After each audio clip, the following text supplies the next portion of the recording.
હું ડૉક્ટર મેઘા પટેલ આપ સૌને વિનંતી કરું છું કે તાજેતરની અંદર એક ઘટના મહેસાણા જિલ્લાના બાસણા કોલેજની અંદર મર્ચન્ટ કોલેજની અંદર બની કે જેની અંદર એક 19 વર્ષની માત્ર દીકરી જે મેડિકલનો અભ્યાસ કરતી હતી અને જેને કોઈ અગમ્ય કારણોસર યા એનું એક સુસાઇડ એને કરવો પડ્યો, જે મારા મત મુજબ સુસાઇડ નથી, કેમ કે સમગ્ર ઘટના એક ક્વેશ્ચન રૂપ છે અને તેની પાછળનું કારણ શું છે એ હજી સુધી તપાસમાં આપણને જાણવા નથી મળ્યું। તે સાથે હું કહેવા માંગુ છું કે જ્યારે હું બી એક ડૉક્ટર છું, હું બી એક દીકરી છું, હું બી હોસ્ટેલમાં રહીને ભણવા ગઈ હતી,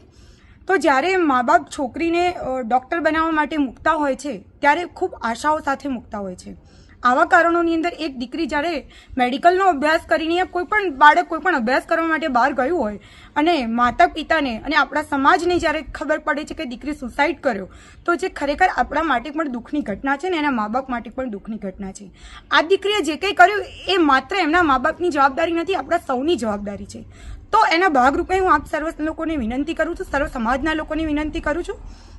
કે નારીના સન્માન માટે અને દીકરીના ન્યાય માટે આપ સૌ 27 તારીખે સવારે 10 વાગે કલેક્ટર કચેરીએ આવીને દીકરીને ન્યાય માટે અપીલ કરીશું ને આપ સૌ લોકો જોડાશો એવી હું આપ સર્વને